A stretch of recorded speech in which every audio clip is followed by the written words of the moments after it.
The late afternoon sun cast golden rays through the studio windows in Nashville, Tennessee, as George Strait leaned back in his leather chair, his weathered fingers tracing the edge of an old photograph. December 2021. 50 years of marriage deserved more than flowers and dinner. It deserved something that captured every sacrifice, every tear, every moment Norma had stood beside him when the world said he'd never make it. You're thinking about her again, aren't you? Daniel Crawford's voice broke through the silence. The veteran music manager had been George's right hand for over 30 years, witnessing the transformation from struggling musician to country music legend. His salt and pepper hair and reading glasses perched on his nose gave him the appearance of a wise professor rather than a cutthroat industry executive. George looked up, a slight smile creasing his face. "Danny, you remember San Marcos, 1971? I was just a kid with a guitar, and dreams bigger than my bank account." Daniel settled into the chair across from him, his expression softening. "I remember the stories. You've told me about those early days more times than I can count, but something tells me this isn't just nostalgia talking." "Our 50th anniversary is in 2 weeks," George said, his Texas drawl thick with emotion. "Norma's been asking what we're doing, and I keep telling her we'll keep it simple. Dinner, maybe a weekend getaway. But Danny, simple doesn't cut it. Not for 50 years. Not for everything she's done." The photograph in George's hand showed a young couple standing outside a small church in Pearsall, Texas. Norma Voss, soon to be Norma Strait, wore a modest white dress, her dark hair falling in soft waves around her shoulders. Young George stood beside her in a borrowed suit, his arm wrapped protectively around her waist. They both looked impossibly young, impossibly hopeful. "I want to do something she'll never forget," George continued, setting the photo down carefully. "Something that shows her I remember every single moment. The good times, sure, but more importantly, the hard times. The times she could have walked away, but didn't." Daniel leaned forward, his interest clearly piqued. "What did you have in mind?" "I'm still working that out," George admitted, "but it needs to be big, public. Something that involves the people who were there for us when we had nothing. I want to recreate moments from our past, bring back faces she hasn't seen in decades, and I want to do it all without her suspecting a thing." "George, that's a tall order with 2 weeks' notice," Daniel said, though his eyes sparkled with the challenge. "You're talking about coordinating multiple people, locations, keeping it secret from someone who knows you better than anyone alive. Norma's sharp. She'll catch on. That's why I need your help," George said. "And Rebecca's. Norma's best friend since high school. If anyone can keep her distracted while we pull this together, it's Becky." Daniel pulled out his phone, already making notes.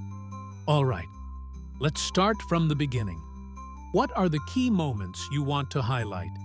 George stood and walked to the window, watching Nashville's bustling streets below.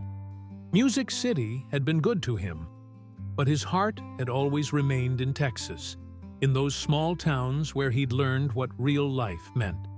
"December 4th, 1971, he began. "Our wedding day. We got married at that little church in Pearsall, with maybe 30 people there. My buddies from the Army were my groomsmen. Norma's parents weren't wealthy folks. They ran a grocery store, but they put together the nicest reception they could afford in the church basement. White tablecloths, homemade food, and a local band that played for free because Norma's dad had helped them out when times were tough." "That's beautiful," Daniel said, typing rapidly. "What else?" 1973. We were living in that tiny apartment in San Marcos while I was studying at Southwest Texas State. Norma was working 2 jobs, secretary at a law firm during the day, waitress at night. I was trying to keep my grades up and playing gigs on weekends for $20 a night. Sometimes less. George's voice grew quieter. "One night, I came home ready to quit. I'd been rejected by another record label, and I just couldn't see the point anymore. Norma sat me down at our kitchen table, this old, wobbly thing we'd gotten from a yard sale, and she looked me straight in the eye. He paused, the memory so vivid he could almost smell Norma's cheap perfume, could almost see the determination in her young eyes. She said, "George Harvey Strait, I didn't marry you because you were going to be rich and famous. I married you because you have a gift, and gifts are meant to be shared. If you quit now, you're not just giving up on yourself. You're giving up on every person who needs to hear your music." Then she pulled out this envelope. Inside was $300, money she'd been saving in secret. She told me to use it to record a demo at a real studio. Daniel had stopped typing, caught up in the story. "Did you use it?" "Every penny," George said. "That demo got passed around enough that I eventually got a shot at playing regular gigs at a honky-tonk in Huntsville. Wasn't much, but it was a start. Norma would drive up every weekend to watch me play, even though she was exhausted from working all week. She'd sit in that smoky bar, nursing a single beer all night, and smile like I was playing Carnegie Hall. These are the moments," Daniel said firmly. "These are what we recreate. Not the awards shows, not the sold-out stadiums. The real moments. The ones that shaped who you became." George turned from the window, his decision solidifying. "Can we pull it off?" "We can try," Daniel said. "But I need to know something first. What's the end game? What happens at the actual anniversary? A private party? A concert?" George's smile widened.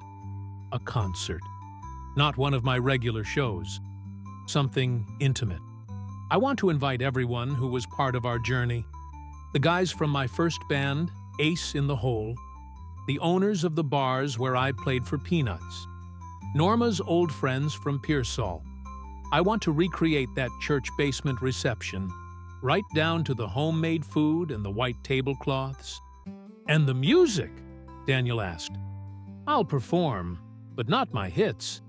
At least, not the way people know them. I want to strip everything back to basics. Just me, a guitar, and the songs I wrote for her that never made it onto albums. The ones I'd sing to her in our apartment when we couldn't afford to go out. The ones that were too personal to share with the world." Daniel whistled low. "George, this is going to cost a fortune and take a miracle to coordinate." "Money's not an issue," George said simply.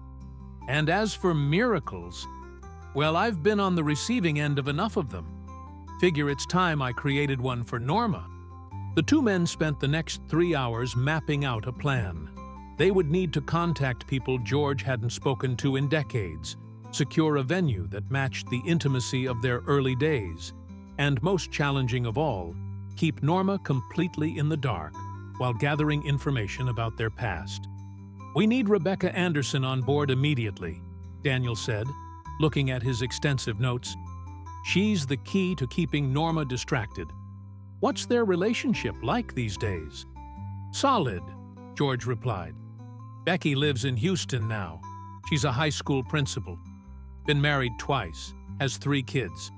She and Norma talk every week, and they try to visit each other a few times a year. Becky was Norma's maid of honor at our wedding. If anyone can help us without tipping Norma off, it's her." Daniel nodded. "I'll reach out to her tonight." "What about your old band members? Any idea where they are now?" "Most of them stayed in Texas," George said. "Terry Hale, my bass player, runs a music store in Austin. Mike Daly, our drummer, teaches at a community college. Ron Cabal plays in a church band in San Antonio. I've kept loose tabs on them over the years. Sent Christmas cards, that sort of thing. They'd come if I asked." "What about the venues? The honky-tonks where you performed?" George's face fell slightly. "Cheatham Street Warehouse in San Marcos is still around, but most of the others closed years ago. The Texas Star Ballroom in Huntsville burned down in the 80s. But Cheatham Street, that's where everything changed for me. That's where I met Irv Woolsey, my first manager. If we could somehow incorporate that place into the anniversary, it would mean everything. So we have 2 weeks to contact dozens of people, coordinate travel and accommodations, plan an intimate concert, recreate your wedding reception atmosphere, keep it all secret from Norma, and somehow incorporate locations from your past, Daniel summarized. Have I got that right? Sounds impossible when you put it that way, George admitted with a chuckle.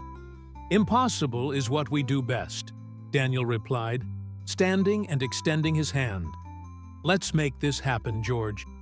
Norma deserves it. They shook hands, and as Daniel left the studio, George returned to the photograph of his wedding day. He traced Norma's young face with his finger, remembering the nervous excitement in her eyes as they'd said their vows. She'd been so beautiful, so sure of her choice, despite everyone telling her she was crazy to marry a dreamer with no prospects. His phone buzzed. A text from Norma. Dinner's ready when you get home.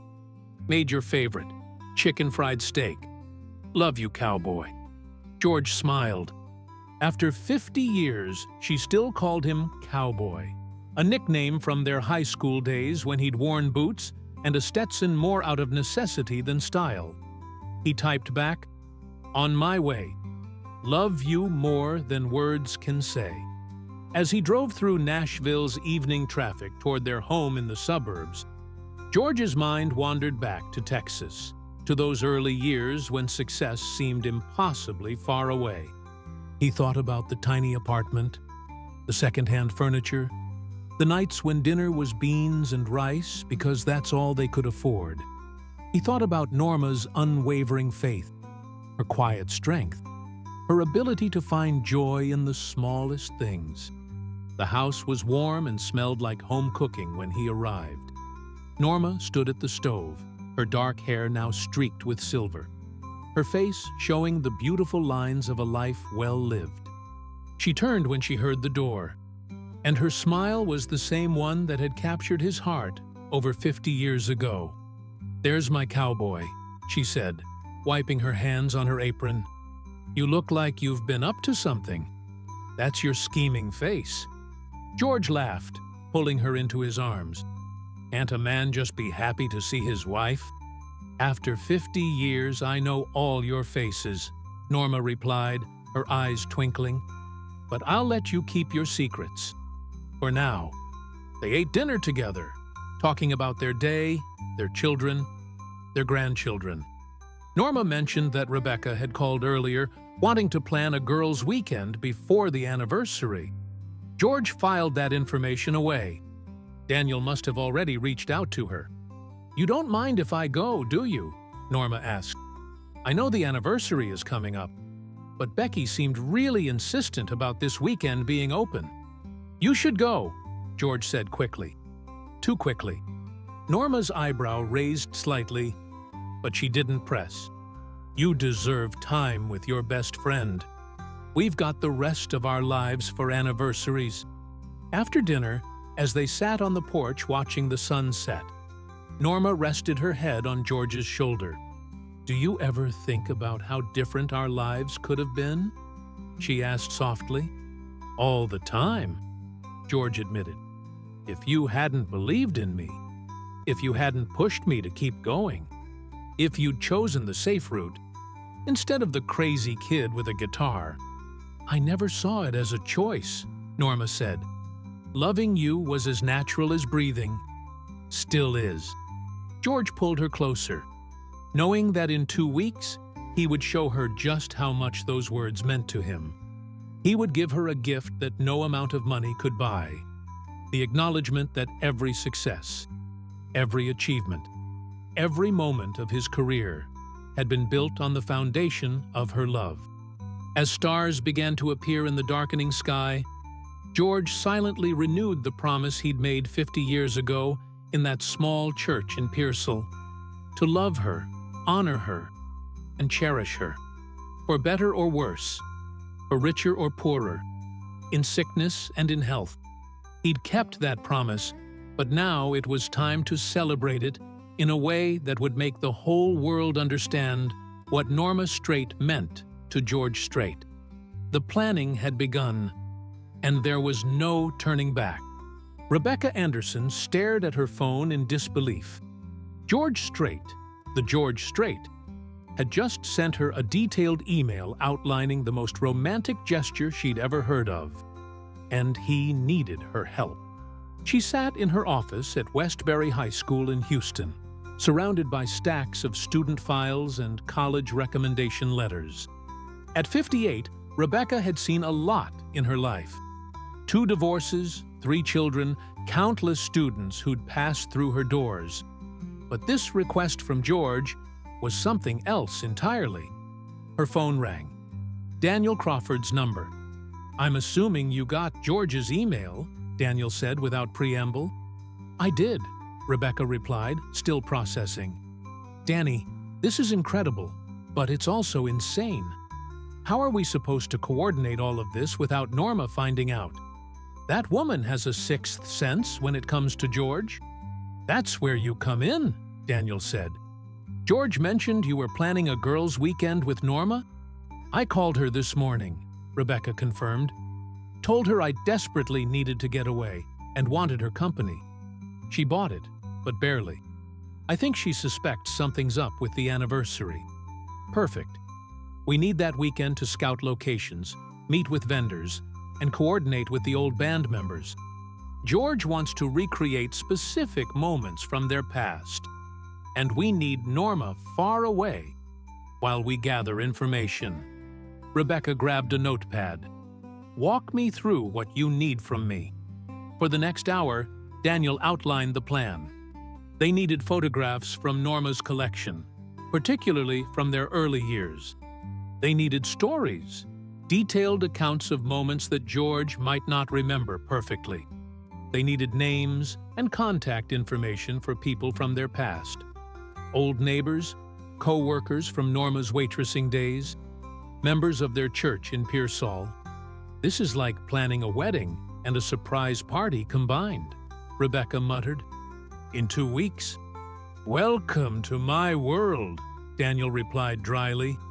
"George wants everything perfect. He's already working on a set list of songs he wrote for Norma that never got recorded. I'm coordinating with Terry Hale and the other members of Ace in the Hole. They're all in, by the way." Terry almost cried when I explained what George wanted to do. Rebecca felt her own eyes welling up. George and Norma have always been couple goals. Even back in high school, they just had something special. I remember when Norma told me she was going to marry him.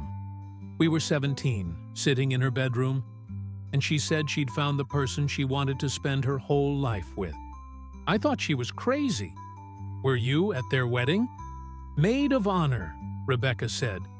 "I watched them say their vows and thought, they're babies. How can they know this is forever?" But they proved me wrong. Year after year, they proved everyone wrong. "That's what makes this so important," Daniel said. "George wants Norma to know that he remembers every sacrifice, every moment of doubt, every time she put his dreams ahead of her own comfort. He wants to honor her publicly." Rebecca took a deep breath. "All right, I'm all in. Let me think about the girls' weekend. Where should we go that would give you guys maximum time to work?" "Somewhere at least 4 hours away from Nashville," Daniel suggested. "And somewhere Norma would genuinely enjoy. We need this to feel natural." "San Antonio," Rebecca said immediately. "We've talked about going back for years, but never made it happen. It's perfect. Far enough away, lots to do. And it's where so much of their early life together happened. Norma would love it." "Brilliant," Daniel agreed. "Book it for next weekend. I'll have an assistant handle expenses. This is all on George's tab. Make it nice, Rebecca. Spa days, fancy dinners, whatever keeps Norma relaxed and happy." After hanging up with Daniel, Rebecca immediately called Norma. Twice in one day? Norma answered, laughing. I must be special. Always, Rebecca replied warmly. Hey, I was thinking about our girls' weekend. What if we went to San Antonio? We keep saying we should go back, walk down memory lane. Remember when we were young and stupid? There was a pause. San Antonio, where George and I spent so many years struggling. Where you built your life together, Rebecca corrected gently. Come on, Norma. When's the last time you walked the river walk? When's the last time you visited any of those old places? It'll be fun, nostalgic, and we can eat way too much Tex-Mex. Norma laughed. You had me at Tex-Mex. All right, let's do it. But Becky, be honest with me. Is George planning something for our anniversary? Rebecca's heart rate spiked. Why would you think that? Because he's been acting weird, secretive. He keeps disappearing into his studio and cutting phone calls short when I walk in. Plus, you suddenly want a girls' weekend right before our anniversary? I wasn't born yesterday. Norma Jean Voss Strait, you are the most paranoid woman I know, Rebecca said, putting warmth and humor into her voice. Maybe George is planning something small, I don't know. But my weekend has nothing to do with him. I genuinely miss my best friend and want some quality time before the holiday craziness hits. Another pause. Okay, sorry. I guess I'm just feeling sentimental with the big 5-0 coming up. That's allowed, Rebecca assured her. You've been married longer than most people stay at a job. You're allowed to feel all the feelings. After they finalized plans for San Antonio, Rebecca sent Daniel a quick text. Weekend secured. But she's suspicious. George needs to act more normal. Daniel's response came immediately. Already on it. George is taking her to dinner tomorrow night. Low-key, normal, no weirdness. We need to throw her off the scent. The next day, Rebecca received a package from Daniel. Inside were several file folders, each labeled with different aspects of the anniversary planning. One contained contact information for George's old band members. Another had a list of venues in San Marcos and San Antonio that had been significant to the couple. A third held a tentative budget that made Rebecca's eyes widen. George isn't messing around, she muttered, flipping through the papers. Her phone rang again. This time, it was Terry Hale. Rebecca Anderson? A warm Texas drawl asked. This is Terry Hale. Daniel Crawford gave me your number. Said you're helping coordinate George's anniversary surprise? That's right, Rebecca confirmed. You played bass in Ace in the Hole? For 15 years, Terry said proudly. Best years of my life, honestly. We were a tight group. When Daniel told me what George wanted to do, I got emotional. That man, he never forgot where he came from. Never forgot the people who were with him before the fame. Tell me about those early days, Rebecca prompted. George wants to recreate moments, but I need details from someone who was there. Terry's voice grew wistful. It was hard, Rebecca. Really hard. We'd play these honky-tonks, smoky, loud places filled with people who didn't care about the music. They just wanted to drink and dance. George would pour his heart into every song, and half the time, folks wouldn't even listen. But Norma, she was always there. Front row if she could get it, or standing in the back if the place was packed. She'd watch George like he was already a star. Did you ever think they'd make it? Rebecca asked. Honestly? No, Terry admitted. The odds were against us. Hundreds of talented musicians in Texas alone, all fighting for the same dream. But George had two things most people didn't: raw talent and Norma. She never let him quit, never let him settle.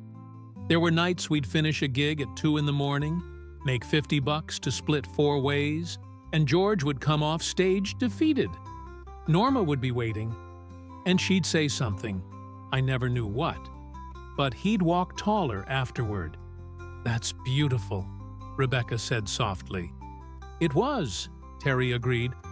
"So yes, I'll be at this anniversary celebration. And Mike Daly and Ron Cabal will be there too. We've already been practicing some of the old songs. We want to do this right, Rebecca. We want to show Norma that we remember what she sacrificed for George's, for our dream." After the call, Rebecca sat quietly in her office, overwhelmed by the responsibility. This wasn't just an anniversary party. It was a testimony to a love that had survived poverty, rejection, separation, and the pressures of fame. It was a statement that success meant nothing without the person who believed in you when no one else did. Her assistant principal, Kevin Martinez, knocked on her open door. "Rebecca? You okay? You look like you're about to cry." Rebecca wiped her eyes, surprised to find them damp. "Just working on something meaningful. A project for an old friend." "Must be some project," Kevin observed. He'd worked with Rebecca for 5 years and had never seen her this emotional at work. "It is," Rebecca agreed. "Kevin, can I ask you something? Do you believe in soulmates?" He leaned against the doorframe, considering. "I believe some people are lucky enough to find their perfect match." "Why?" "I'm watching someone plan the most incredible gesture for his wife of 50 years, and it's making me think about love differently, about partnership, about what it means to truly support someone." Kevin smiled. "Sounds like a story worth being part of." "It really is," Rebecca murmured. That evening, Rebecca video-called Norma to finalize their San Antonio plans. Norma appeared on screen looking tired but happy, her hair pulled back in a simple ponytail. "George took me to dinner tonight," Norma said. "To that Italian place I love. It was nice, but I couldn't shake the feeling he was checking something off a list. Like he was trying to distract me from something bigger." Rebecca forced herself to laugh. Or maybe he just wanted to take his beautiful wife out for a nice meal. "Not everything is a conspiracy, Norma." I know, Norma sighed. "I'm probably overthinking it. 50 years is a long time. It makes you reflective." "Speaking of which," Rebecca said carefully, "I was going through some old photos the other day and found ones from your wedding. Remember how simple it was? How perfect?" Norma's face softened. "I loved that wedding. Everyone told me I should want something bigger, fancier. But all I wanted was George and the people we loved. The church basement reception was perfect because it was real, authentic."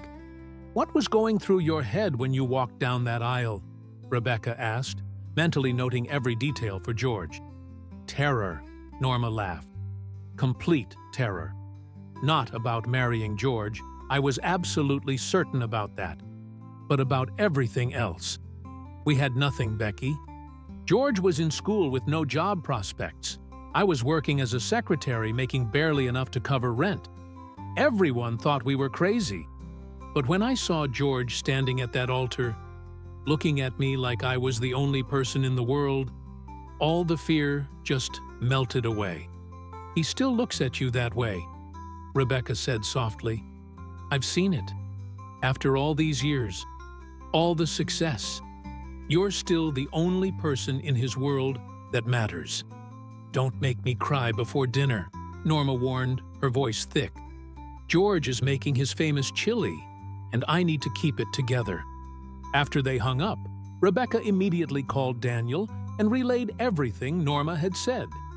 He took detailed notes, asking follow-up questions about the wedding, the reception, Norma's emotional state. "This is gold," Daniel said. "George wants to recreate that feeling of authenticity. No pretense, no celebrity nonsense, just real people celebrating real love." "How's the venue search going?" Rebecca asked. "We've secured Cheatham Street Warehouse in San Marcos for the night of December 4th, Daniel reported. "The owners were thrilled when I explained what George wanted to do. They've agreed to close the venue for a private event. We're also working on getting the church in Pearsall, the one where they got married, but that's proving trickier since it's still an active church. What about the reception setup? We're going to recreate it at Cheatham Street, Daniel explained. White tablecloths, homemade-style food, simple decorations. George wants it to feel exactly like their wedding reception, just 50 years later. We're even tracking down some of the people who attended the original wedding. Rebecca whistled. That's ambitious. George doesn't do anything halfway, Daniel replied. Oh, and one more thing. We need you to somehow get Norma's wedding dress. George wants to have it restored and displayed at the anniversary celebration. Her wedding dress? Danny? That's been in storage for decades. How am I supposed to get it without making her suspicious? You're a creative woman, Daniel said cheerfully. I have faith in you. The following week passed in a blur of activity. Rebecca coordinated with Daniel daily, sometimes hourly. She reached out to old friends from Pearsall, explained the surprise, and gathered their contact information. She worked with a local photographer to digitize old photos from Norma's collection. Photos she'd borrowed under the pretense of creating a memory book. George, meanwhile, was composing and practicing. He spent hours in his studio, working on arrangements of songs he'd written for Norma decades ago. Some were love songs he'd played for her in their tiny apartment. Others were songs he'd composed during long separations when he was touring, and she was home with their children.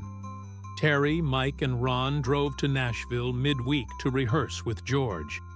It had been years since they'd played together, but the chemistry was still there. They ran through old covers and original songs, their voices blending the way they had in smoky Texas bars decades ago.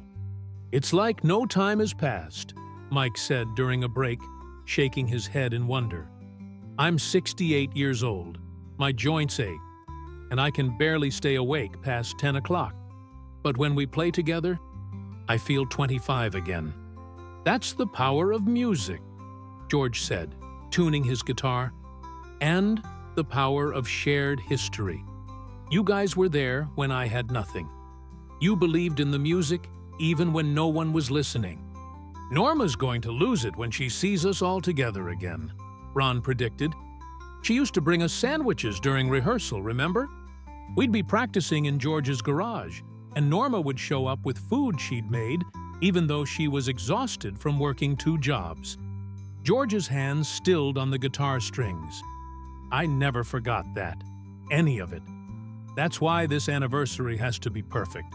It's not about showing off or proving anything to anyone. It's about showing Norma that I remember every sacrifice, every kindness, every moment she chose me when she could have chosen an easier life. The men fell silent, moved by George's words. They'd all been married, some multiple times. They'd all experienced love and loss. But what George and Norma had was rare. A partnership that had survived everything life threw at them. All right, Terry said, clearing his throat. Let's run through I Cross My Heart again.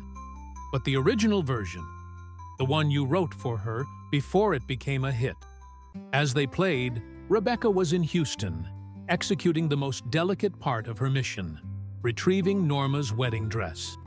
She'd convinced Norma that she wanted to see it for inspiration as her daughter was getting engaged. Norma had reluctantly pulled it from storage, and Rebecca had taken it to a specialty restoration service. This dress is almost 60 years old, the seamstress, Linda Patterson, marveled. It's in remarkable condition. The woman who wore it has taken care of it, Rebecca explained. She's sentimental about her wedding day. Can you clean it, repair any damage, and have it back to me in 5 days? Linda examined the dress carefully. The fabric is delicate, but yes, I can restore it beautifully. This is for a special occasion? The most special, Rebecca confirmed, a 50th anniversary celebration. Linda's eyes misted. 50 years. That's a lifetime. Whoever is planning this surprise, they must love this woman very much. More than words can express, Rebecca agreed. As the weekend in San Antonio approached, Rebecca felt the weight of responsibility growing heavier. Everything had to be perfect. George was counting on her, and more importantly, Norma deserved perfection. Friday afternoon, Rebecca picked up Norma from the Nashville airport. Norma looked relaxed, excited about their girls' weekend. She'd packed light, just a small suitcase and her purse. "I told George I'd be unreachable most of the weekend," Norma said as they drove toward their hotel. "I want this to be about us, not checking in every 5 minutes." "Perfect," Rebecca said, trying to keep the relief out of her voice.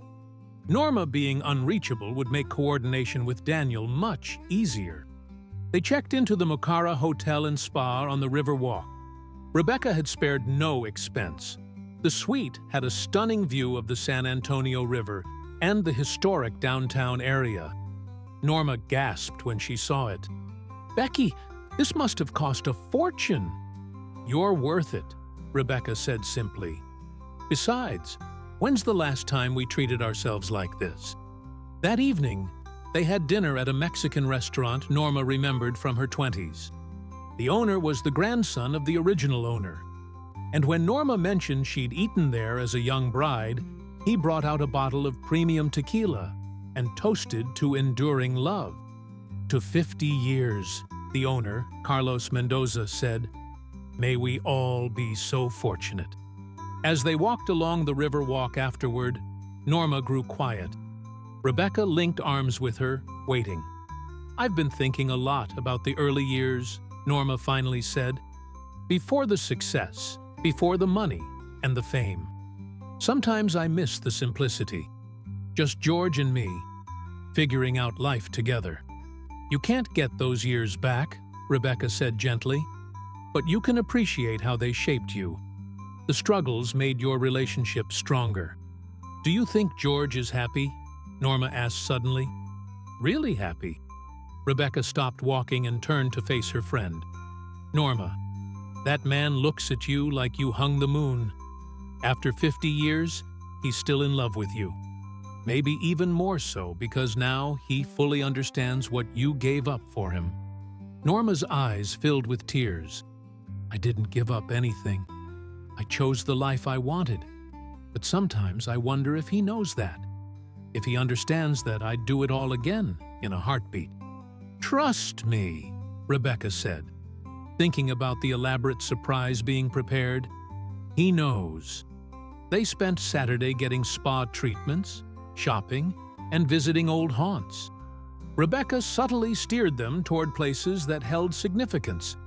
The apartment building where George and Norma had lived while he was in college, now converted to luxury condos. The law firm where Norma had worked as a secretary, now a trendy restaurant.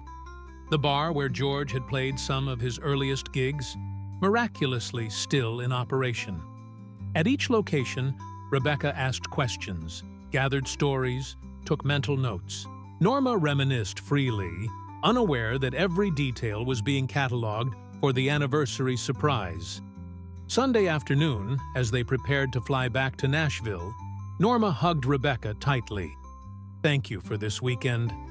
I needed it more than I realized." "Thank you for being my friend for over 40 years, Rebecca replied, "and for being the kind of woman who inspires grand gestures." Norma pulled back, confused. "What does that mean?" "Nothing," Rebecca said quickly. "Just that you're special, Norma. Really special." As Norma's plane took off, Rebecca texted Daniel. "Mission accomplished. I have everything we need. 1 week to go." Daniel's response was immediate.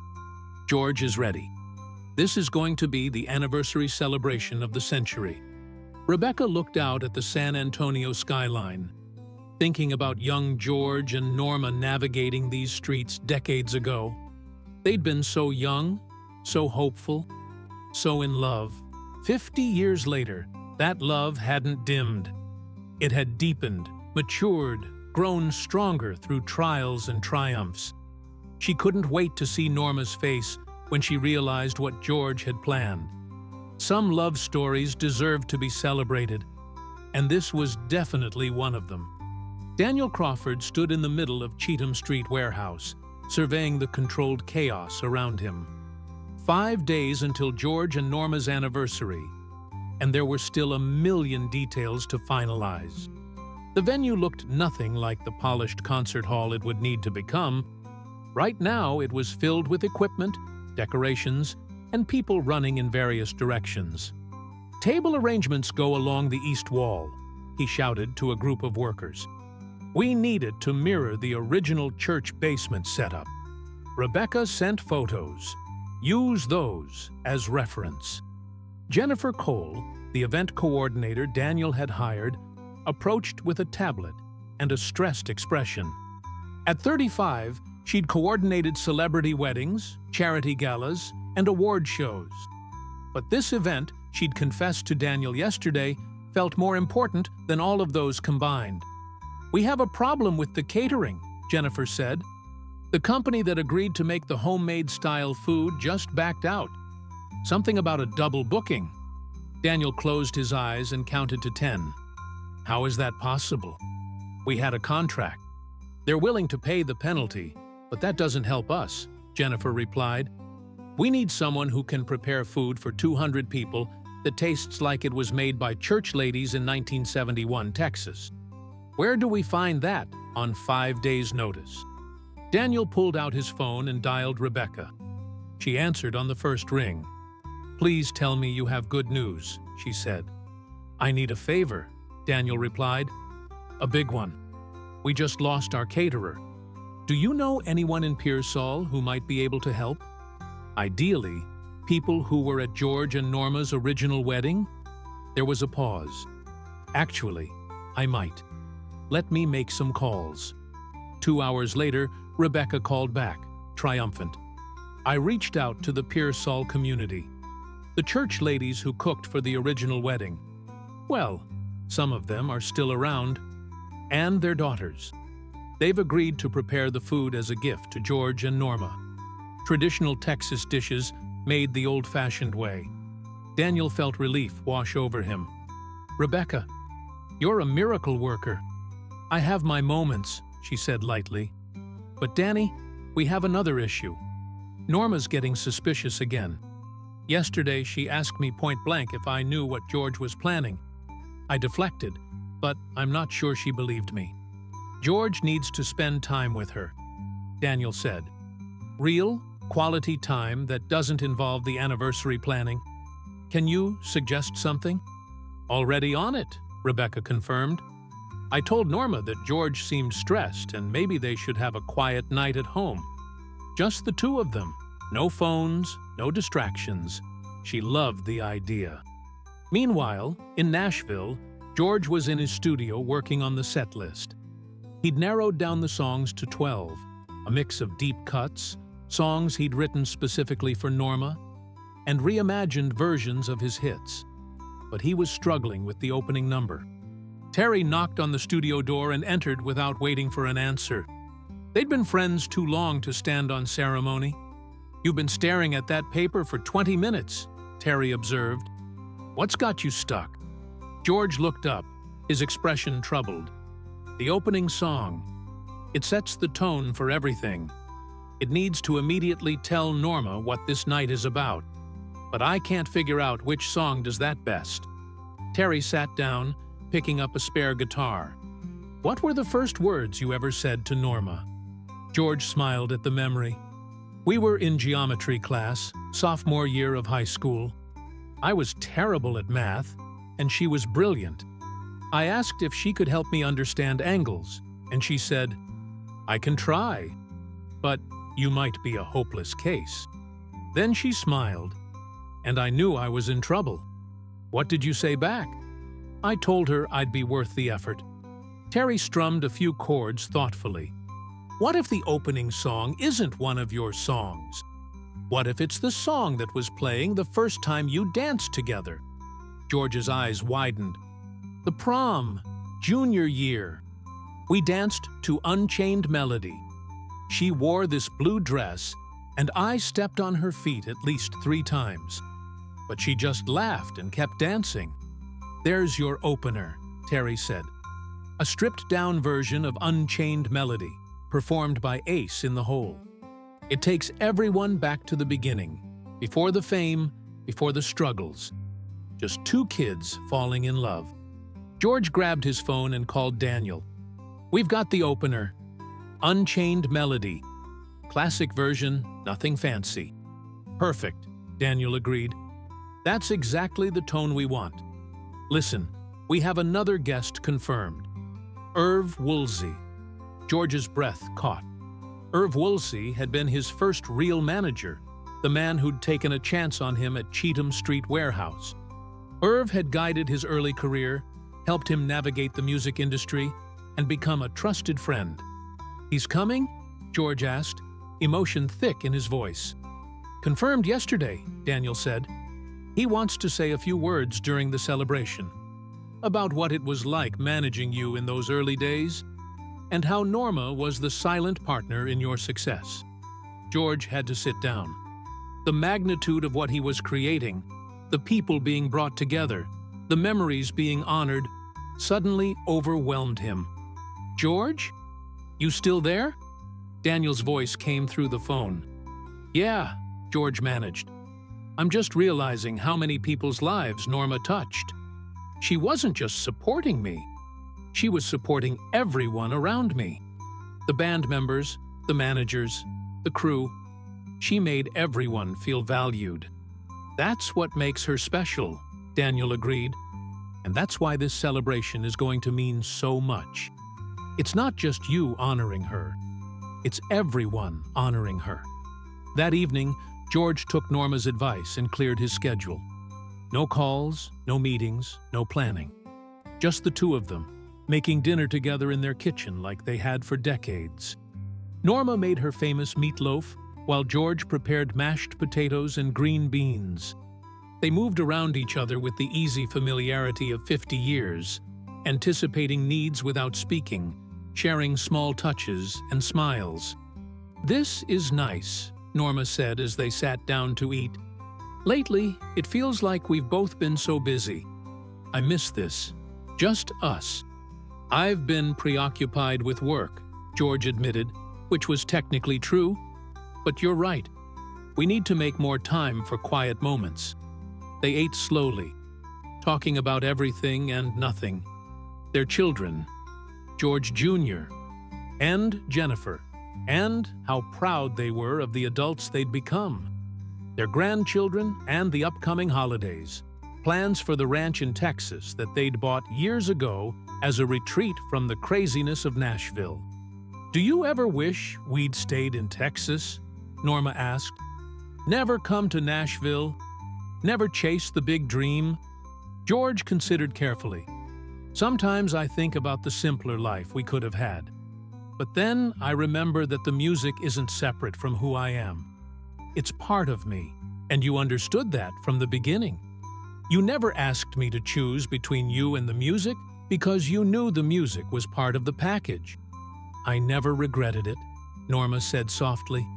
"Even in the hard times, even when money was tight and the future was uncertain, I never once regretted choosing you." George reached across the table and took her hand. "In 5 days, we'll have been married 50 years. Half a century. That's remarkable, Norma. In a world where marriages fall apart after a few years, we made it 5 decades. We made it because we chose each other every day," Norma replied. "Even on the days when it was hard, even when we disagreed or frustrated each other, we kept choosing us."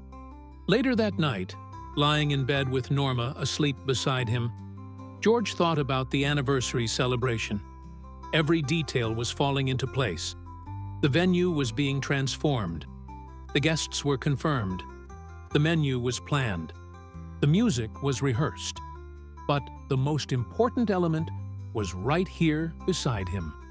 The woman who'd made everything possible. He slipped out of bed carefully and went to his study. From a locked drawer, he pulled out a small velvet box. Inside was a ring he'd commissioned months ago. A custom design featuring Norma's birthstone, surrounded by diamonds representing significant years in their marriage. The jeweler had outdone himself. The ring was stunning, elegant, and deeply meaningful. George planned to present it during the celebration, along with a speech he'd been writing and rewriting for weeks.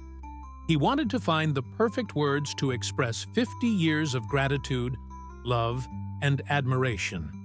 But every draft seemed inadequate. How do you summarize half a century in a few minutes? How do you convey the depth of feeling that accumulates over thousands of days, millions of moments, countless small acts of love and sacrifice? He sat at his desk and started writing again. The next morning, Daniel arrived at Cheatham Street warehouse at 6 a.m. The transformation was underway. White tablecloths covered simple wooden tables.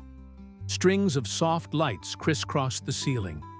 Vintage photographs of George and Norma, some blown up to poster size, lined the walls, creating a visual timeline of their relationship. Jennifer approached with her ever-present tablet. The stage setup is almost complete.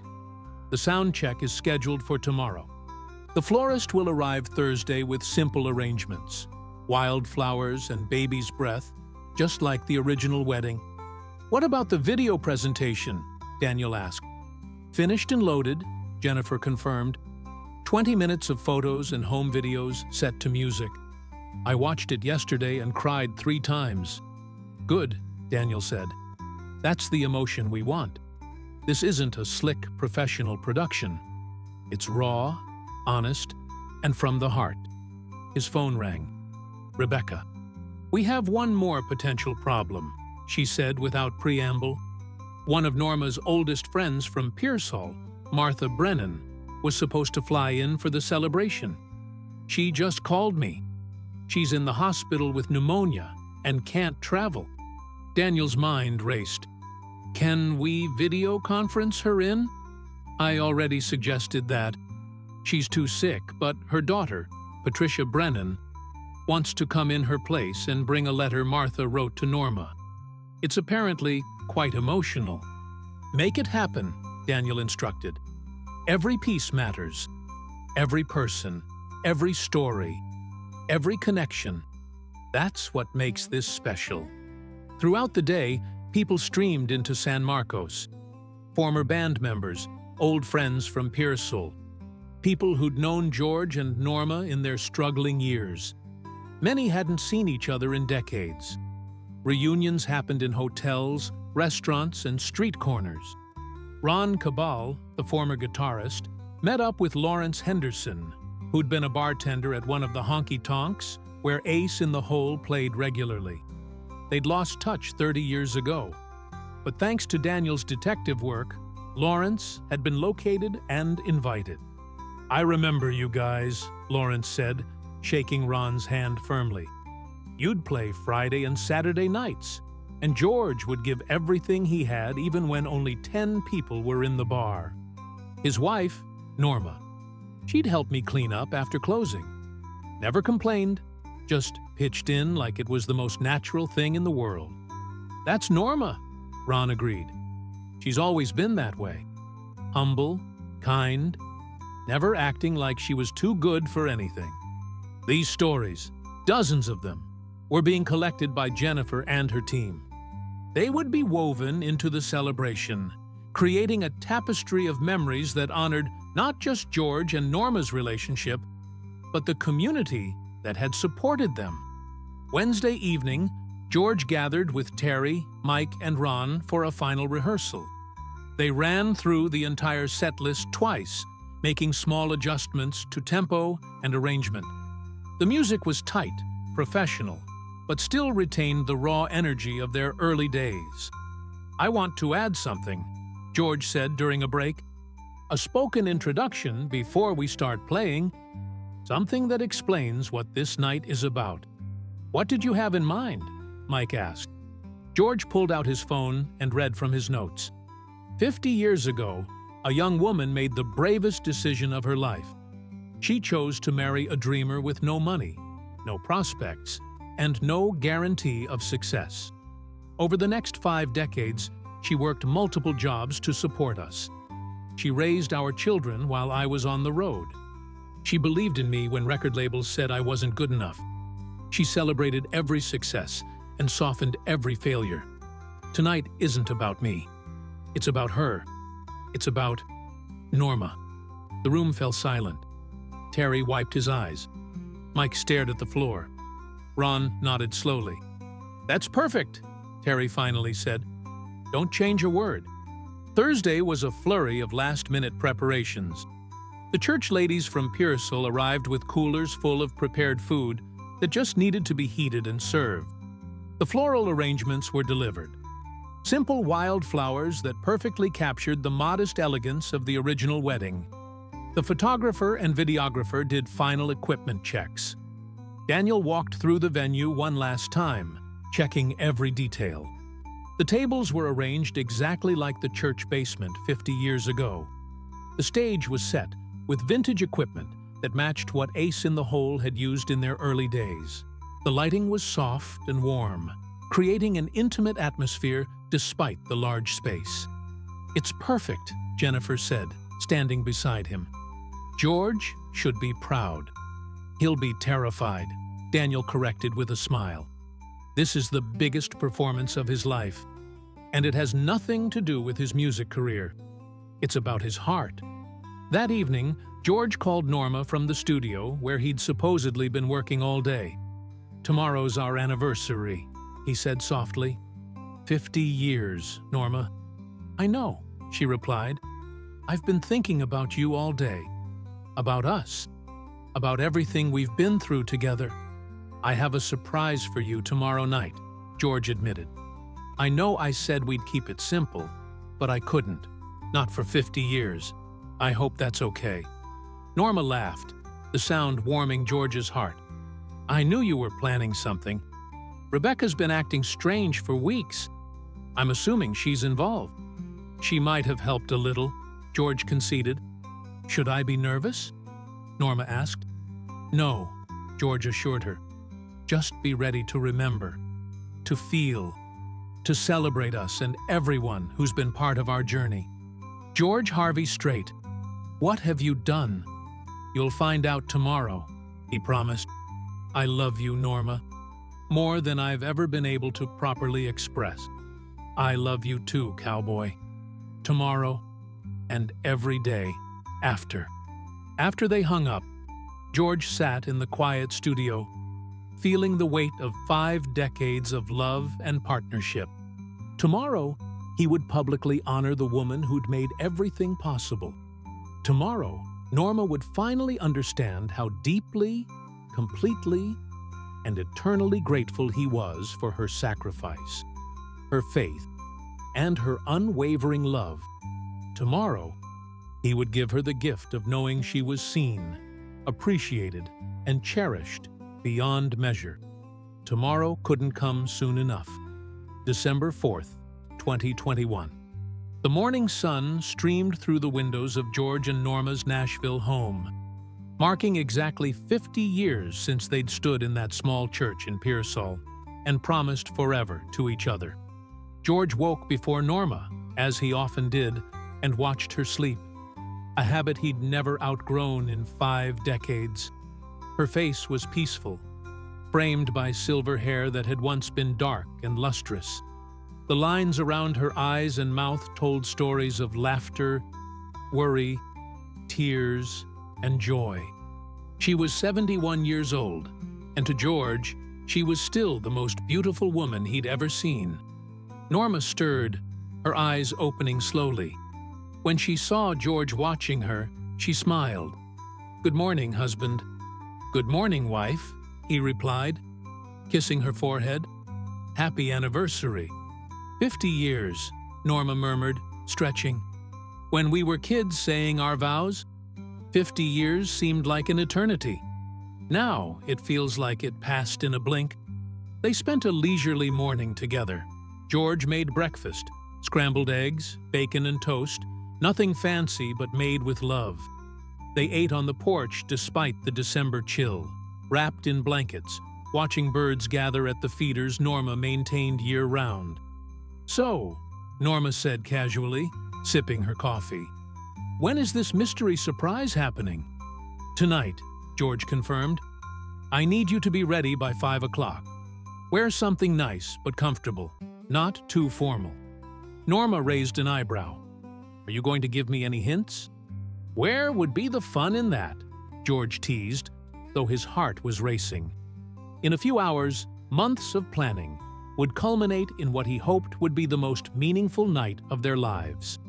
Around noon, Rebecca called Norma under the pretense of wishing her happy anniversary. "I can't believe it's been 50 years. What are you two doing to celebrate?" "George is being mysterious," Norma replied. "He's planned something for tonight but won't tell me what. I'm assuming you know all about it." "Me?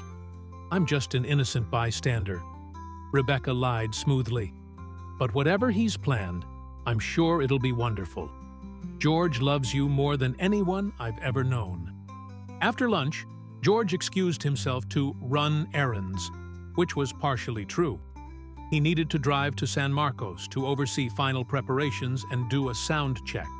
Daniel had arranged for a car service to bring Norma to the venue later, ensuring George could be there to greet guests and prepare emotionally. The drive from Nashville to San Marcos took several hours, giving George time to think, to remember, to feel the full weight of what he was about to do. He thought about their wedding day, how young and scared he'd been, how confident Norma had seemed. He thought about their first apartment, the struggles to pay rent, the nights when dinner was whatever they could scrape together.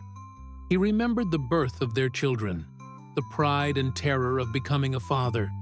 He remembered the long tours away from home, talking to Norma every night on scratchy phone lines, missing her with an ache that never diminished.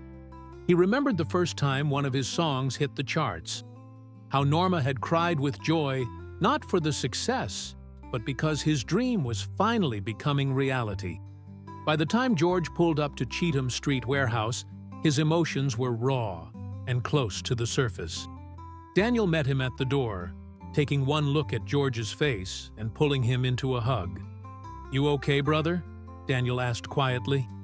"I'm overwhelmed," George admitted. "In the best way possible. Is everything ready? Come see for yourself." Daniel led George inside, and what he saw took his breath away. The venue had been completely transformed.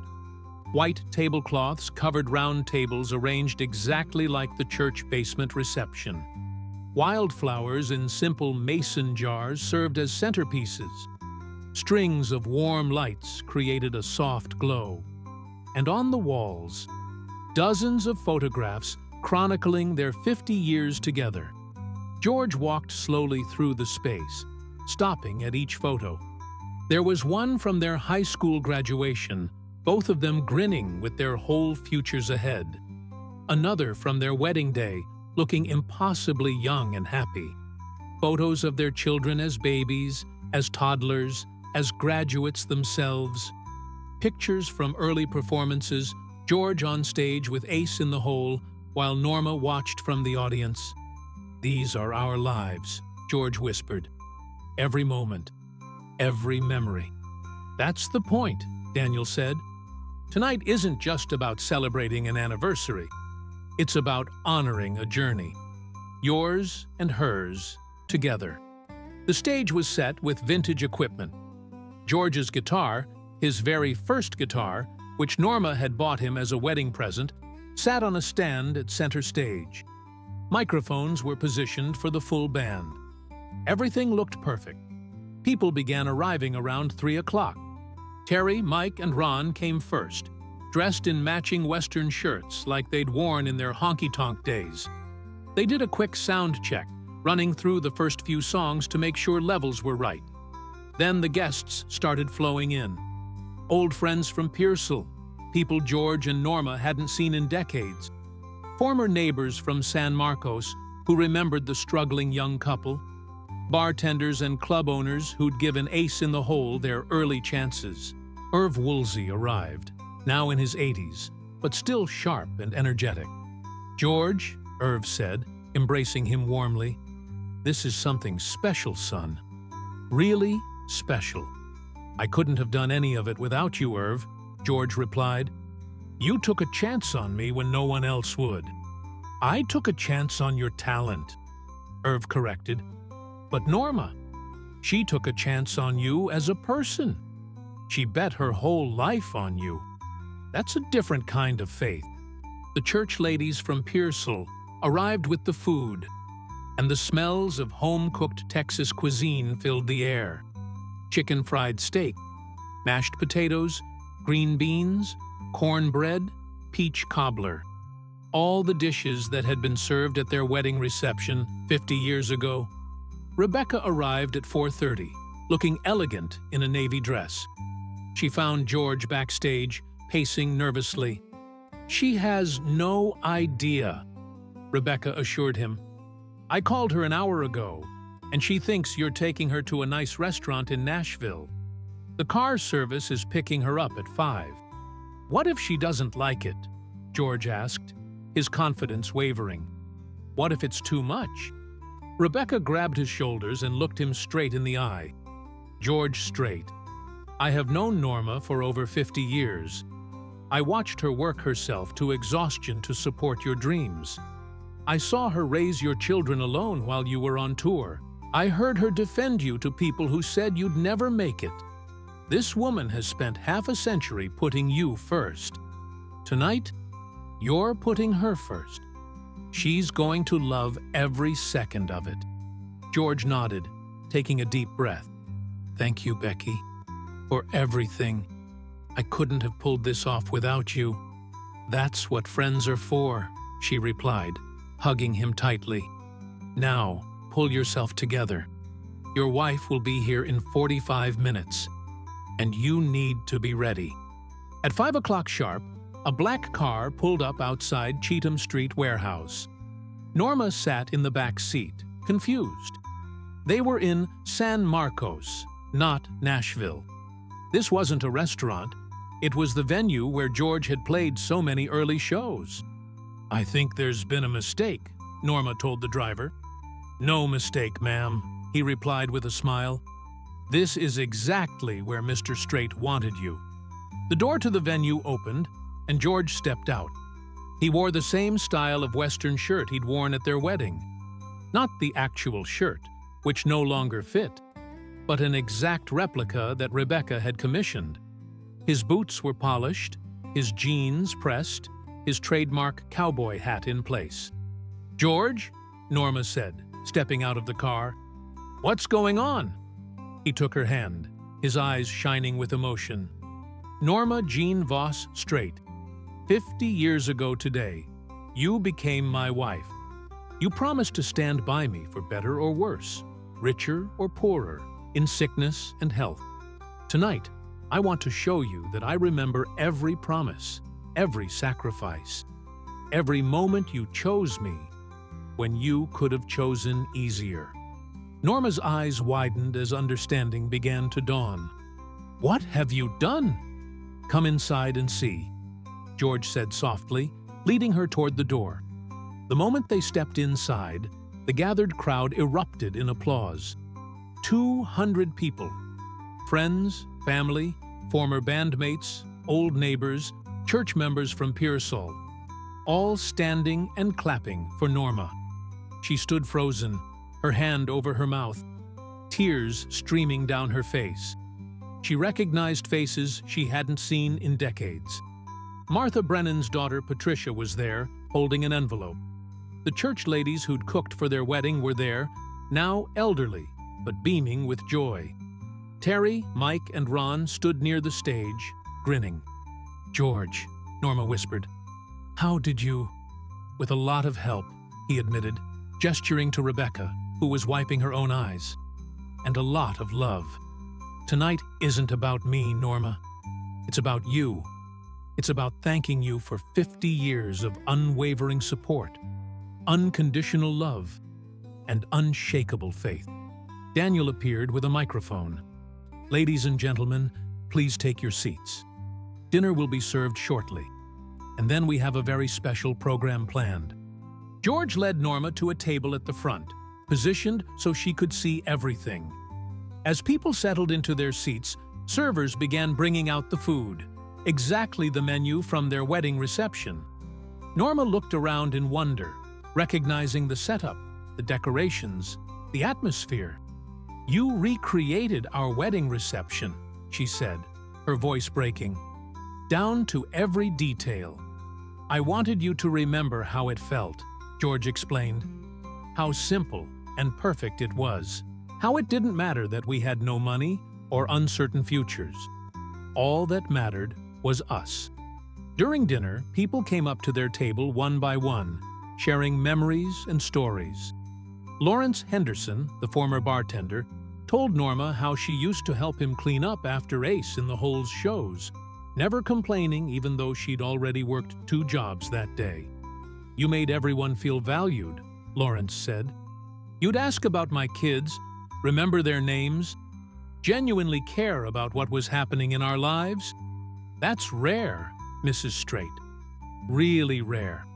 Patricia Brennan presented the letter from her mother. Norma opened it with trembling hands and read Martha's words about their friendship, about watching Norma support George through the lean years, about being inspired by their love. "Tell your mother I'll visit her as soon as she's well enough," Norma said through tears, "and thank you for being here." After dinner, the lights dimmed. A large screen descended from the ceiling, and a video presentation began. 20 minutes of photos and home videos set to instrumental music, showing the full arc of George and Norma's relationship. Baby pictures, school photos, their engagement, the wedding, their children, tours, awards, quiet moments at home, holidays, birthdays. 50 years compressed into 20 minutes. And by the end, there wasn't a dry eye in the venue. When the video ended, George stood and walked to the stage. Terry, Mike, and Ron joined him, picking up their instruments. The crowd fell silent, anticipating. George adjusted the microphone and looked directly at Norma. 50 years ago, a young woman made the bravest decision of her life. She chose to marry a dreamer with no money, no prospects, and no guarantee of success. Over the next 5 decades, she worked multiple jobs to support us. She raised our children while I was on the road. She believed in me when record labels said I wasn't good enough. She celebrated every success and softened every failure. Tonight isn't about me. It's about her. It's about Norma. The crowd applauded, but George held up his hand. The first song Norma and I ever danced to was at our junior prom. I stepped on her feet multiple times, but she just laughed and kept dancing. This is for you, Norma, for every dance, every moment, every day of the last 50 years. Terry counted off, and they began playing a stripped-down version of Unchained Melody. George's voice, weathered by age but still powerful, filled the venue. He sang directly to Norma, never breaking eye contact, pouring 5 decades of love into every word. Norma sat at her table, tears streaming down her face, one hand pressed to her heart. Rebecca sat beside her, arm around her shoulders, crying just as hard. When the song ended, George didn't pause. They moved into the next song, an original he'd written for Norma during their first year of marriage, but had never recorded. It was called The Girl Who Believed, and it told their story from his perspective. The struggles, the doubts, the moments when quitting seemed easier, and how Norma's faith had kept him going. For 2 hours, George and the band performed. They played songs from their honky-tonk days, covers that had filled smoky bars decades ago. They played deep cuts from George's albums that had been inspired by Norma. They played new arrangements of his biggest hits, stripped down to their emotional core. Between songs, George told stories. He talked about their tiny apartment in San Marcos, about Norma working 2 jobs while he pursued his dream. He talked about the nights she'd driven hours to watch him play to empty bars. He talked about raising their children, about the sacrifices she'd made, about the strength it took to support someone else's dream so completely. There was a night in 1975, George said into the microphone, when I came home ready to quit. I'd been rejected by another label, was barely making ends meet playing clubs, and I couldn't see a path forward.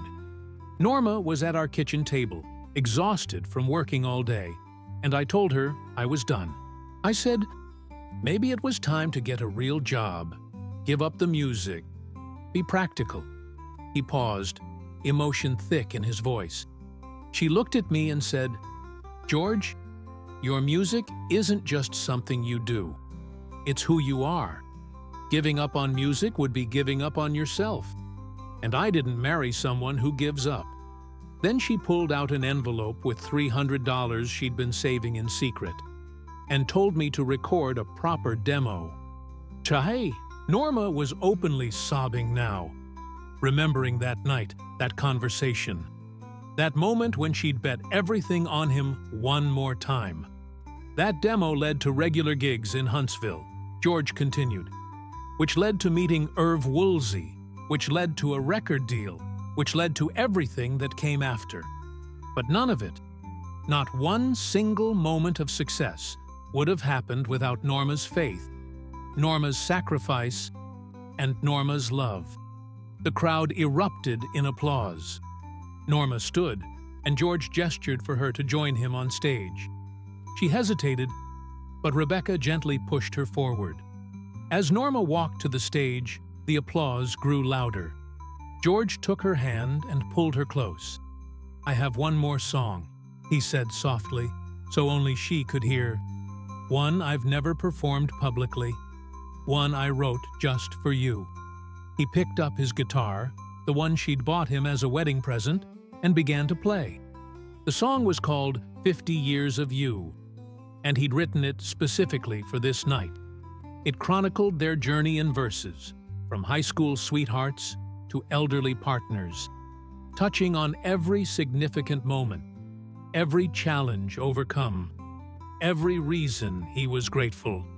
As he sang, George's voice cracked with emotion. He wasn't performing for the crowd anymore. He was singing to Norma, telling her through music what words alone couldn't convey, that she was his foundation, his inspiration, his greatest blessing. That 50 years hadn't been enough time to love her as much as she deserved, that he would choose her again, every single day, for as long as they both lived. When the song ended, George set down the guitar and reached into his pocket. He pulled out the velvet box and opened it, showing Norma the custom ring he'd commissioned. This ring has stones representing the years of our marriage, he explained, his voice shaking. Our children's births, the year I got my first record deal, the year we bought the ranch, all the moments that mattered, captured in a circle of eternal love. He slipped it onto her finger beside her original wedding band. Norma Jean, you are the love of my life, my best friend, my partner, the reason for every good thing I've ever accomplished. Thank you for 50 years. Thank you for believing in me. Thank you for loving me. I promise to spend whatever time we have left showing you how grateful I am. Norma couldn't speak. She threw her arms around George's neck and held him tightly, both of them crying, both overwhelmed by the emotion of the moment. The crowd stood, applauding, many of them crying as well. When they finally pulled apart, Norma took the microphone with trembling hands. I don't have a prepared speech, she said, her voice raw. I didn't know this was happening, but I need to say something. She looked out at the gathered crowd, then back at George. 50 years ago, I married my best friend. People told me I was crazy. They said George would never make it in music, that I was throwing my life away on a fantasy. But they didn't understand. I wasn't betting on George's career. I was betting on George, on the man I knew he was, and the man I knew he'd become. She paused, composing herself. Was it hard sometimes? Yes. Were there nights I cried from exhaustion? Absolutely. Did I ever regret my choice? Not for 1 second. Because loving George, supporting George, building a life with George, that was never a sacrifice. It was a privilege. George wiped his eyes, overwhelmed by her words. Tonight, my husband has shown me that he remembers every moment, every struggle, every triumph, Norma continued. But what he doesn't understand is that I would do it all again in a heartbeat. Because at the end of the day, success doesn't matter. Awards don't matter. Fame doesn't matter. What matters is this. She gestured between them. This love, this partnership, this commitment to each other. That's the real achievement. 50 years of choosing each other every single day. She turned to the crowd. Thank you all for being here, for being part of our journey, for supporting us when we had nothing. You're not just guests at an anniversary party. You're family, and I love every single one of you. The applause was deafening. People stood, cheered, cried. Rebecca rushed the stage and hugged both George and Norma. Terry, Mike, and Ron joined them. And soon the stage was filled with people embracing, laughing, crying together. Daniel, watching from the side, smiled through his own tears. This was what love looked like. Not the Hollywood version, not the fairy tale. Real love.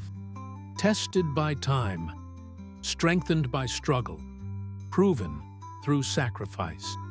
As the evening wound down, George and Norma stood at the door, thanking each guest personally as they left.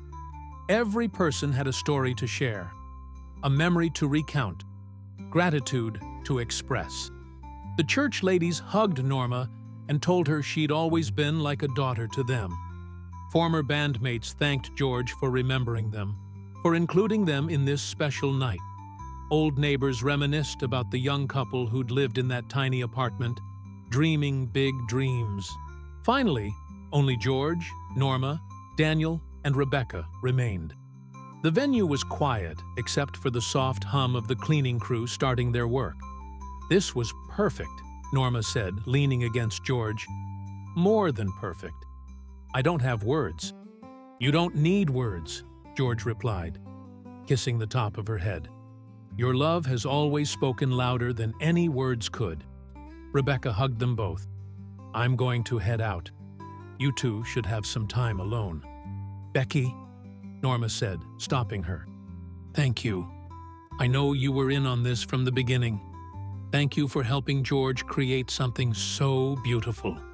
It was my honor, Rebecca said sincerely. You two are proof that true love exists, that it can survive anything, that it's worth fighting for. After Rebecca and Daniel left, George took Norma's hand and led her back inside the empty venue. The lights were still on, the decorations still in place. He pulled her into his arms, and they began to slow dance. No music except the rhythm of their hearts. Do you remember our wedding night? George asked softly. Every detail, Norma replied. We were so nervous, so young.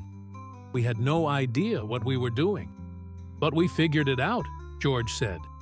Together, just like we figured out everything else for 50 years. They danced in silence for a while, holding each other, feeling the weight and wonder of 5 decades together. Outside, San Marcos slept, unaware that within these walls, one of country music's greatest love stories had just been celebrated and honored. George, Norma finally said, can I tell you something? Anything. When I was young, I used to dream about what my life would look like. I imagined a nice house, financial security, maybe some adventure. But I never imagined this. I never imagined a love so deep it would carry me through every challenge. I never imagined a partner so committed he would spend months planning a surprise just to honor me. I never imagined 50 years would feel both like a lifetime and like no time at all." George pulled back to look at her face.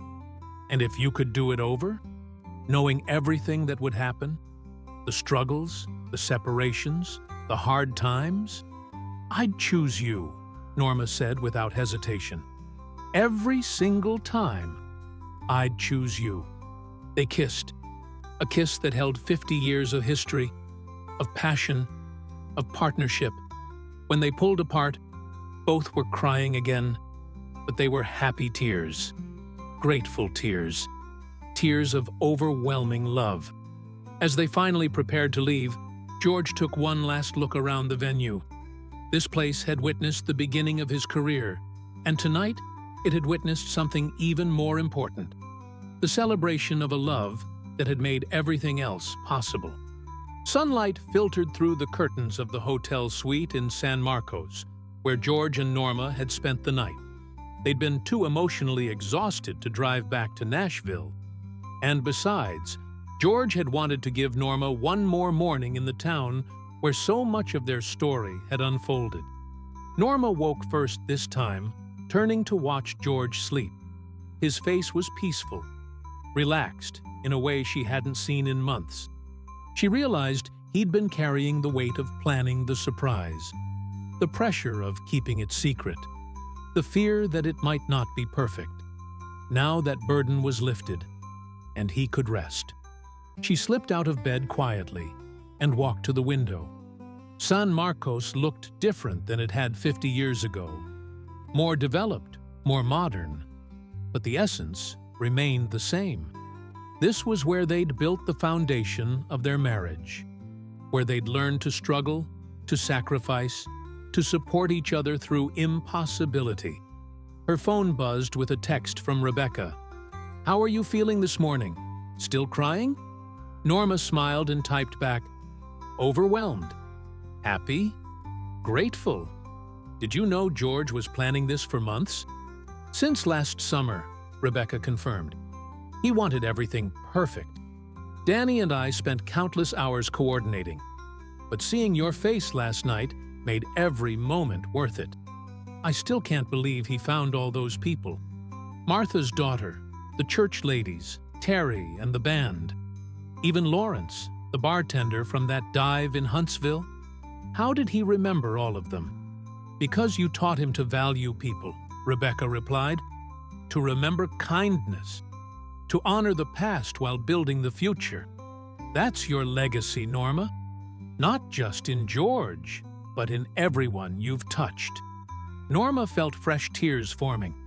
She'd spent 50 years thinking of herself as the supporter, the background figure, the person behind the scenes. George's celebration had forced her to see herself differently, as someone whose contributions mattered, whose sacrifices were seen, whose love had shaped not just one life, but many.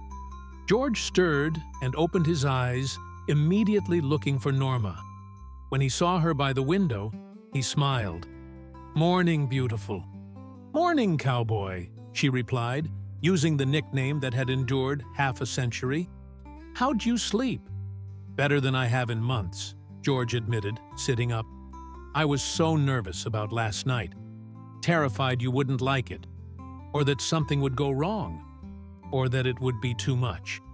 Norma crossed the room and sat beside him on the bed. "It was perfect, George. Absolutely perfect. I've been trying to process it all, to understand how you managed to pull that off." "I had help," George said, taking her hand and examining the new ring on her finger. "A lot of help. But the idea came from love, from wanting you to know, really know, how much you mean to me." "I've always known," Norma said gently. "Maybe not the extent of your planning abilities," she added with a laugh, "but I've always known you loved me." "It's more than love," George insisted. "It's gratitude. It's admiration. It's understanding that every good thing in my life stems from your support. Without you, I'd have given up on music in my 20s. Without you, I'd never have had the courage to keep pushing through rejection. Without you, success would have meant nothing, because I'd have had no one to share it with." They sat in comfortable silence, hands intertwined, watching the sun rise fully over San Marcos. Finally, Norma spoke. "What happens now?" George considered. "We go home, back to Nashville, back to our lives. But different, somehow.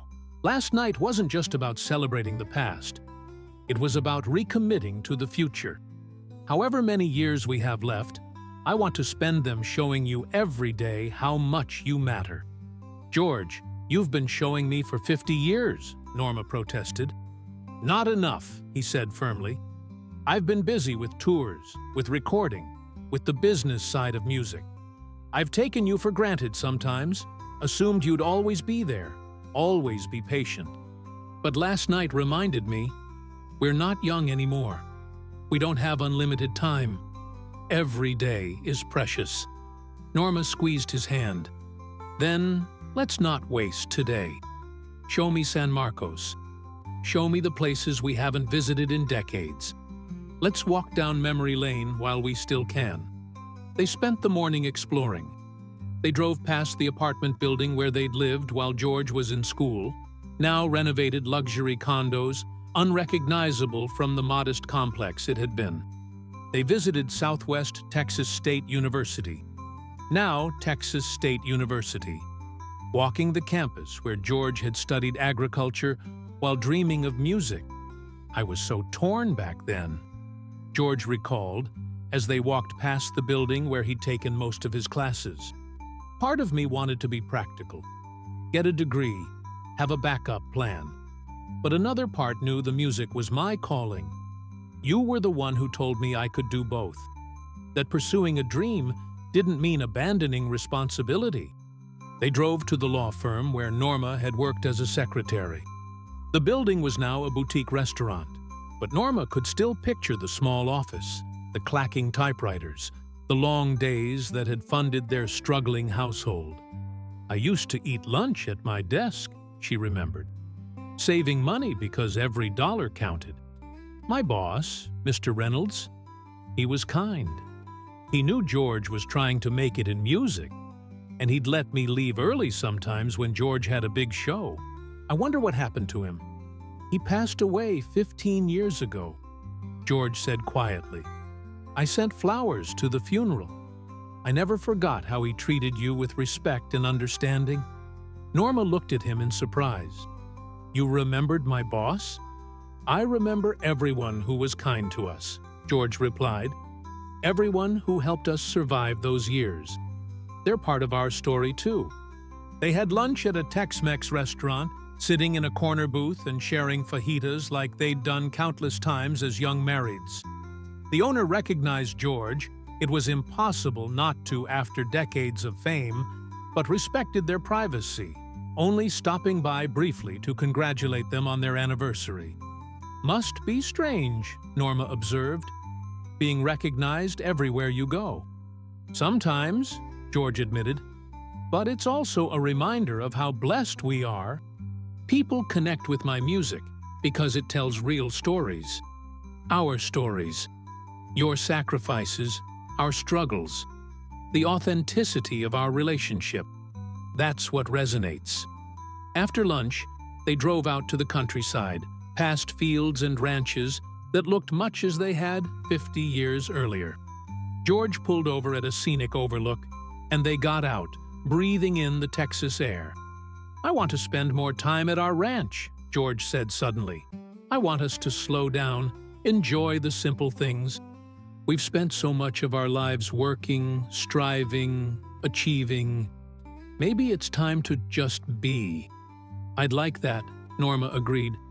"The grandkids would love it too, teaching them about the land, about hard work, about what really matters." They stood there for a long moment, looking out over Texas hill country, thinking about the generations that would come after them. Their children, George Jr. and Jennifer, had built good lives. Their grandchildren were growing up with opportunities George and Norma had never imagined. The legacy wasn't just financial or professional, It was about values, about love, about commitment. As they drove back to the hotel to collect their things before heading to Nashville, George's phone rang. It was Daniel. "George, I wanted to check in. How's Norma doing? How are you doing?" "We're good, Danny. Really good. Last night was everything I hoped it would be, and more." "I'm glad," Daniel said warmly. "Listen, I've been getting calls all morning. People who were at the celebration wanting to thank you, to tell you how moved they were. Terry called crying, said it was the most meaningful musical experience of his life. And he's been playing for 50 years. George felt his throat tighten. It meant a lot to me, too. Having everyone there, recreating those moments, it wasn't just for Norma. It was for all of us. A reminder of where we came from and what we built together. Well, you should know. It's making waves. Someone posted about it on social media, and it's going viral. People are calling it the most romantic gesture in country music history. George glanced at Norma, who was watching the Texas landscape roll by. "I don't care about that. I didn't do it for publicity or recognition. I did it for her." "I know," Daniel assured him. "But the response is beautiful. People sharing their own love stories, talking about sacrifice and partnership. You've inspired people, George." As usual. After hanging up, George reached over and took Norma's hand. She looked at him questioningly. "Apparently, last night is all over social media," he explained. "People calling it the most romantic thing ever." Norma laughed. "That's silly. It was just a husband honoring his wife." "Just a husband honoring his wife," George repeated. "Norma, don't you see? That's exactly why it's resonating.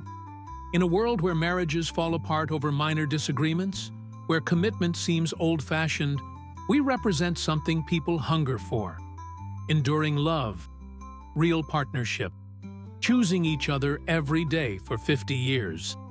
We're not special," Norma protested. "We just loved each other and didn't give up."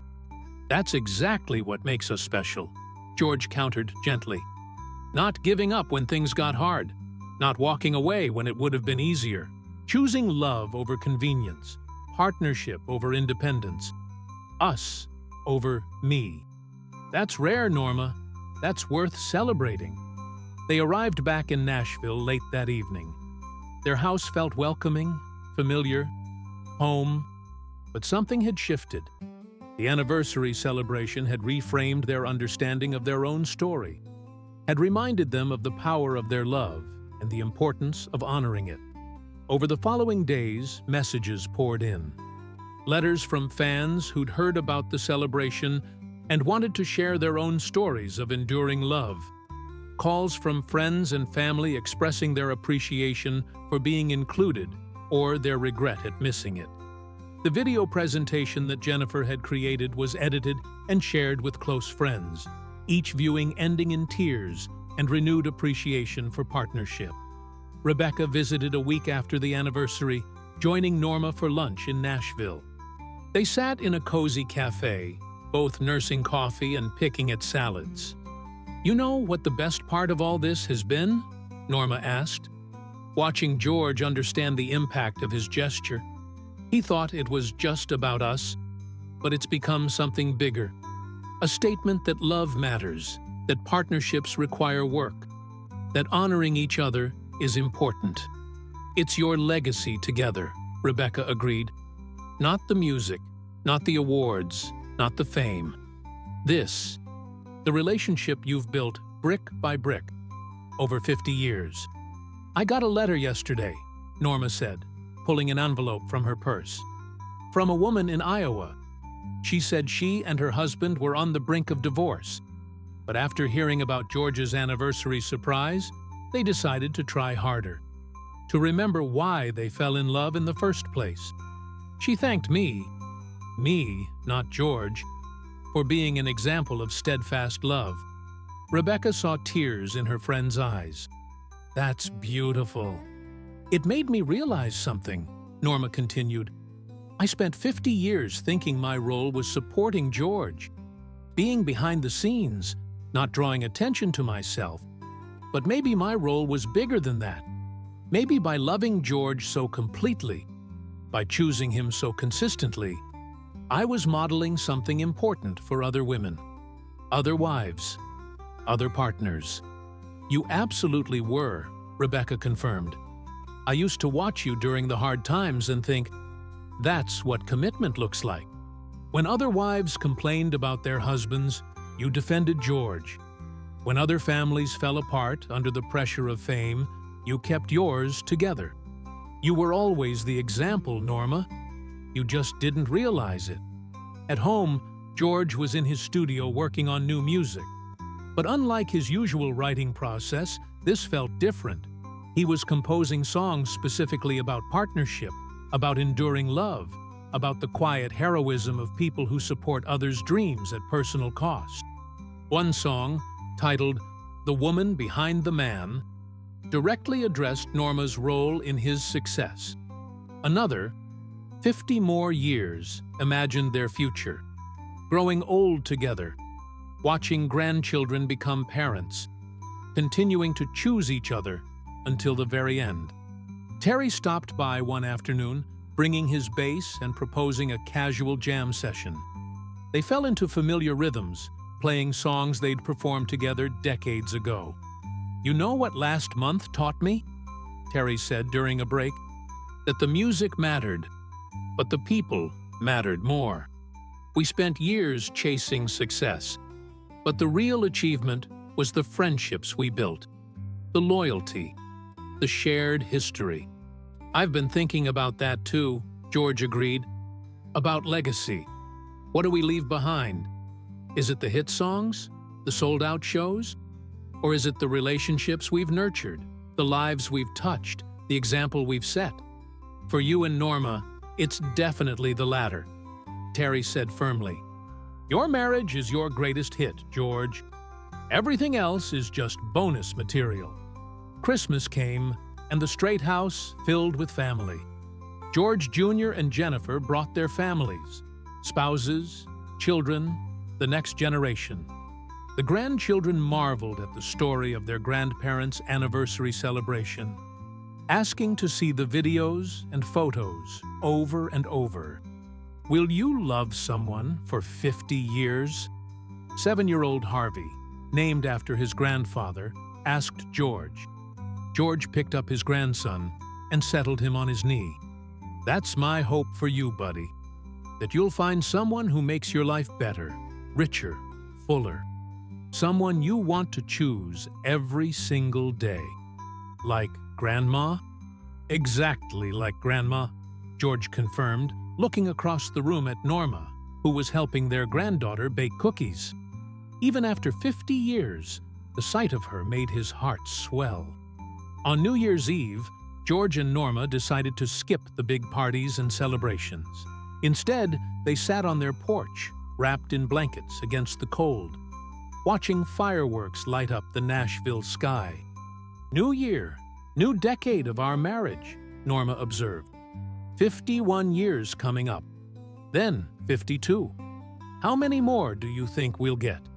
"As many as possible," George replied. "Every day is a gift, Norma. Last month reminded me of that. We're not guaranteed tomorrow, but we have today. And I want to make the most of every single one." "No more big surprises, though," Norma teased. "I don't think my heart can take another one like that anniversary celebration." George laughed. "Deal, though I reserve the right to occasional smaller gestures. Flowers for no reason, surprise dates, love notes hidden around the house. Those I can handle," Norma agreed, snuggling closer to him. As midnight approached, they counted down together. Two voices joined as they'd been for 5 decades. When the clock struck 12, they kissed. Not the passionate kiss of young lovers, but the deep, meaningful kiss of partners who'd weathered storms and celebrated triumphs together. "Happy New Year, George." "Happy New Year, Norma. Here's to 50 more."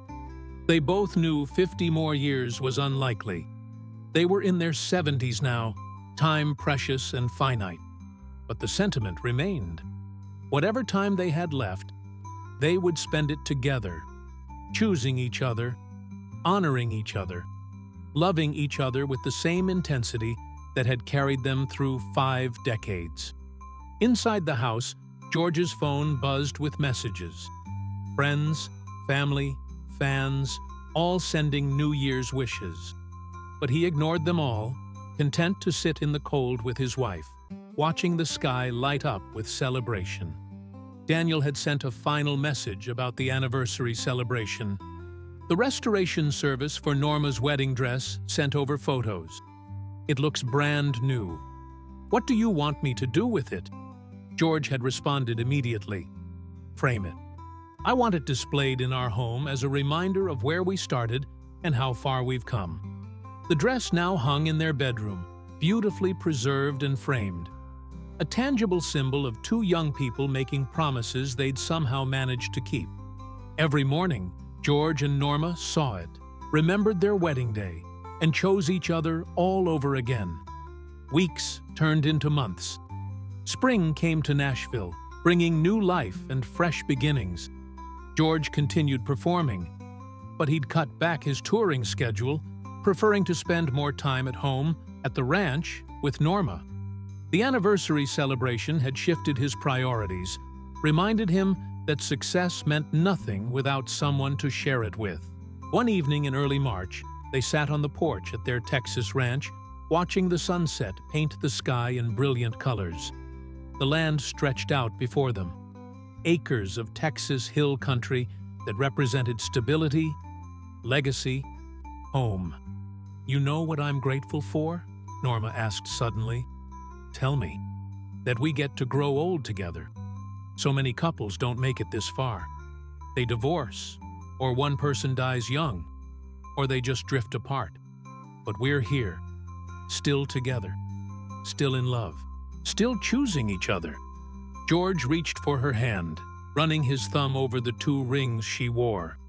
The original wedding band from 50 years ago and the anniversary ring from December.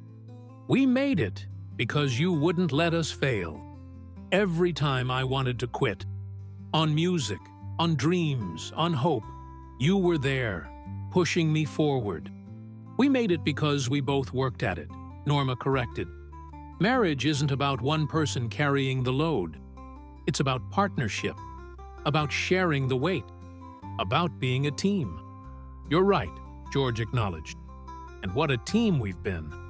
As darkness fell, they remained on the porch, comfortable in the silence that only comes from decades of companionship.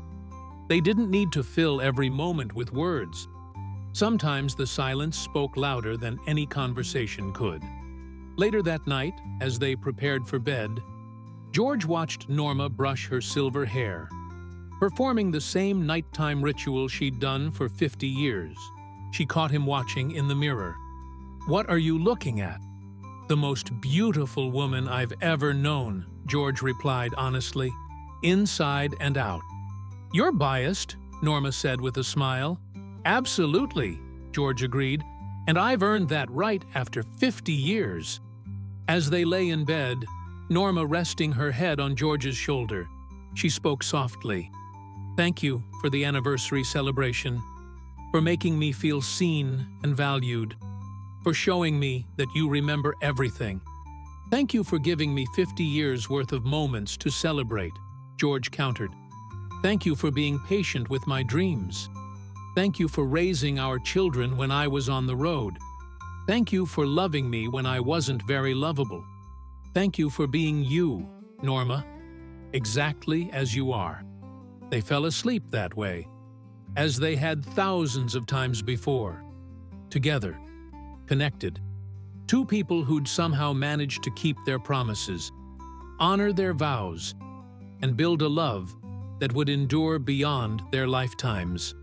In San Marcos, Cheatham Street Warehouse had returned to normal operations, hosting new musicians, new bands, new dreamers hoping to make it big. But the owners had created a small display near the entrance. Photos from George and Norma's anniversary celebration along with a plaque that read, "On December 4th, 2021, George Strait honored his wife Norma with a celebration of 50 years of marriage. Their love story began in Texas, survived poverty and rejection, and endured fame and fortune. They remind us that true success is measured not in awards or accolades, but in the depth of our relationships and the strength of our commitments. May all who enter here find inspiration in their example." Young musicians stopped to read the plaque and look at the photos. Some rolled their eyes at the sentimentality. Others paused, thinking about their own relationships, their own commitments, their own definitions of success. And in Nashville, in a house filled with love and memories, George and Norma Strait continued their journey. They had survived 50 years together, and whatever time remained would be spent the same way, loving each other, honoring each other, choosing each other every single day. Because at the end of the day, that's what mattered most. Not the fame, not the fortune, not the legacy of hit songs and sold-out shows. What mattered was the love between two people who'd made promises as teenagers and kept those promises into old age. George had given Norma an unforgettable anniversary celebration.